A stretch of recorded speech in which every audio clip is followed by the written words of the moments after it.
এই পরোটার রেসিপি আপনারা অনেকবার বানিয়েছেন, কিন্তু একবার এই পদ্ধতিতে ট্রাই করে দেখুন। এর টেস্ট একদম আলাদা হবে আর খেতে অসাধারণ লাগবে। খুব সহজ ও সিম্পল ভাবেই চেষ্টা করছি। তাহলে চলুন শুরু করা যাক।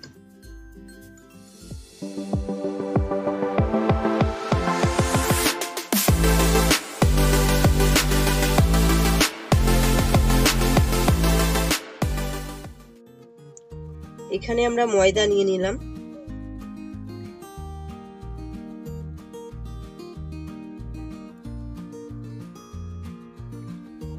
চার হাতা ময়দা নিলাম। আমি 450 গ্রাম ময়দা নিয়ে নিলাম। অল্প নুন দিলাম। এখানে আমরা ময়দাটাকে উষ্ণ গরম জল দিয়ে মাখছি।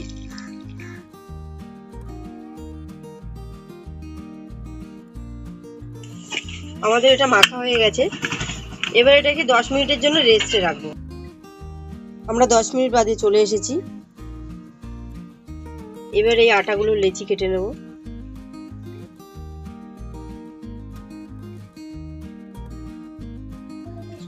আমরা লেচিগুলো করে নিয়েছি। এবার বেলে দেখাবো। এর জন্য আমরা এই আমুল দুধটা ব্যবহার করব। এই যে, এবারে আমরা এইভাবে গোল করে রুটিটাকে বেলে নেব।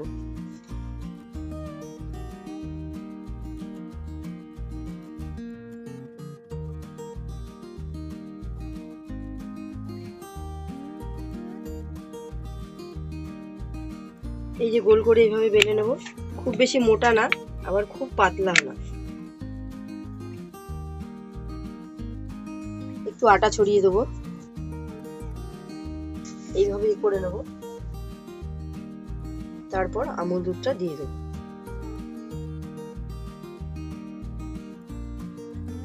হাত দিয়ে একটু করে নেব।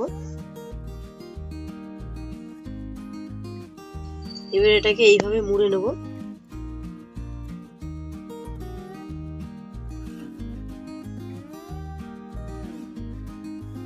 এইভাবে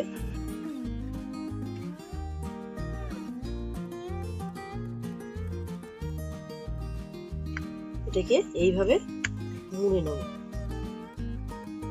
এইভাবে এটাকে এবার বেলে নেব।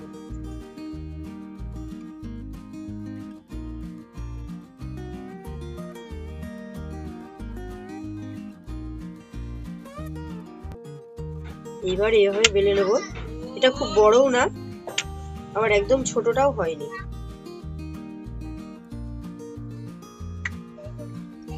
আমরা এইভাবে এবার ভেজে নেব। শুকনো কড়াইতে ভেজে নেব।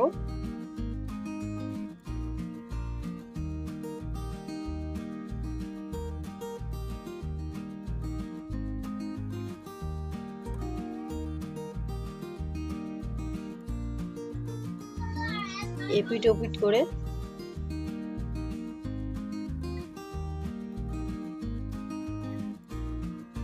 হয়ে গেছে।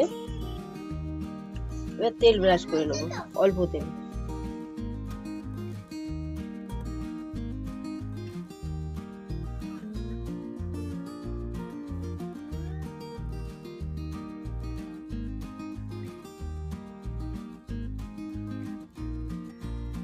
দেখুন কত সুন্দর ফুলে উঠেছে।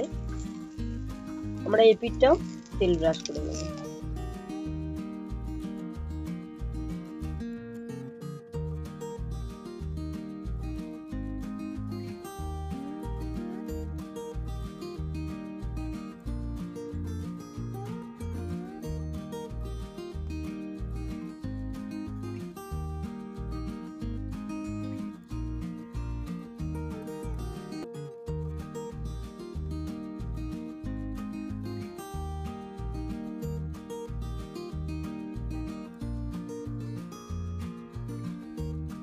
আমরা দুই পিঠটা লালচে লালচে করে ভেজে নেব।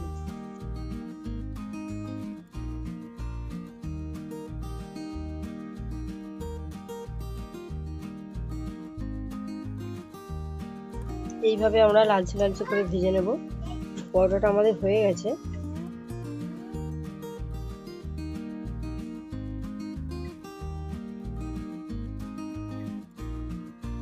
একইভাবে আমরা এই পরোটাগুলো ভেজে নেব।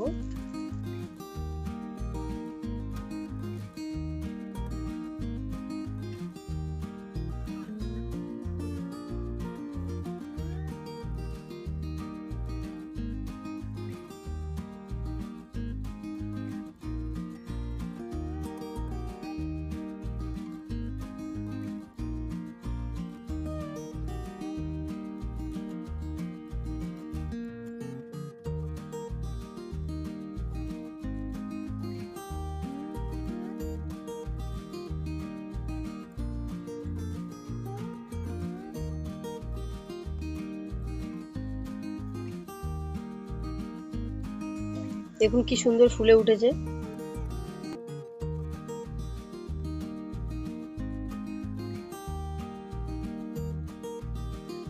হয়ে গেছে পরোটাটা।